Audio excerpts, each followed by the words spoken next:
Hi, welcome to Rhino Recap. The movie begins with a man named Cooper who packs his bag in his room, preparing to go abroad for a short vacation.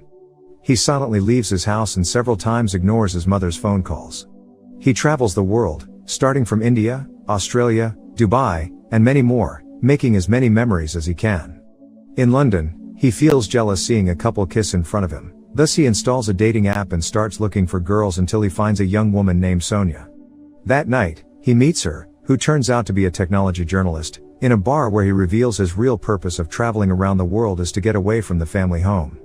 They go to Sonia's place and they have fun together. Cooper's mom suddenly calls him again, but he keeps ignoring the calls for unknown reasons. Cooper later explains that his father died from Alzheimer's disease last year and he is not even close with his mom. Because of that, he feels it's the best way to leave the house. At some point, Cooper realizes that he has to go back to America and intends to buy a ticket. Unfortunately, he is unable to access his bank account. He calls the customer service, but the man informs him that he finds several unidentified transactions and his bank account has been drained.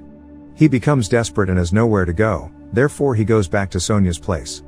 Sonia welcomes him warmly. Not long after, Cooper opens his job search app and coincidentally finds a paid offer to playtest a brand new game for Saito Gemu, which is a big horror game company owned by Shu Saito. Sonia then takes Cooper to the company's HQ. In the building, Cooper is fascinated with one of Saito Gemu's game posters and shortly after, he is approached by Katie. She guides Cooper to the experiment room. However, before they enter the room, Katie orders him to hand over his phone and then turns off the phone. Before they begin the experiment, Cooper signs an NDA, but he finds that the signature page is missing. As Katie leaves the room, he immediately turns on his phone and takes a picture of black case, then sends it to Sonia. After Cooper agrees to the terms, Katie installs the device and implants a tiny device called Mushroom to his neck. Afterwards, she commences the experiment, but suddenly his phone rings as he forgot to turn it off again. The installation process went well, causing Cooper to be able to see things. The gopher projection gradually becomes more detailed and Cooper even attempts to play whack-a-mole with it. Katie concludes that Cooper is ready for the real experiments and escorts him to Shu Saito's room. Saito claims that the game will be the most personal survival horror game in history because its artificial intelligence will adapt and automatically adjust the game's flow based on the player's greatest fears. The company's owner then uploads some data to Cooper through the mushroom. After that, Cooper is taken to Harlech House where the real experiment will take place. There, Katie tells Cooper that his main mission is to stay as long as he can while his activities will be monitored in the control room. She gives him an earpiece to maintain communication with Katie.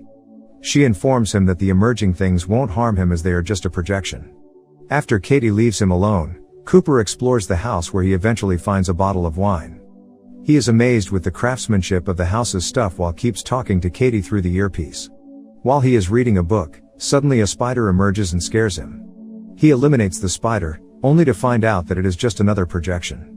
A few moments later, the light suddenly flashes and he realizes that a figure somehow appears in the painting of the house. Cooper hears loud footsteps from upstairs, so he goes to the stairs when Josh Peters, his childhood bully, out of nowhere appears and startles him. As he anticipated, the bully is just a projection and doesn't move at all. Katie explains to him that the system could be mining some of his personal memories and Cooper was scared of him while he was at high school. Cooper then walks through him and gets a glass of wine again. Katie concludes that he is afraid because he suddenly becomes talkative to compensate for the fear. In the kitchen, a wild huge spider with Peter's face suddenly appears. Unfortunately, Katie, who is observing from the surveillance camera, can't see anything as the event is just happening in Cooper's mind. To make things worse, the earpiece suddenly ceases to work. Soon after, Cooper hears someone banging on the house's door. He bravely opens the door and Sonia randomly shows up. She states that Cooper might be in danger and urges him to leave immediately. However, Cooper thinks that his encounter with Sonia is just part of the experiment. Sonia tries to convince him that the experiment is dangerous. She reveals to him that 5 people, and all of them were tourists, have disappeared in the past year because they applied themselves to the play test job. Cooper refuses to leave and still does not believe every single word coming from her mouth. Sonia becomes upset and grabs a knife, threatening to hurt Cooper.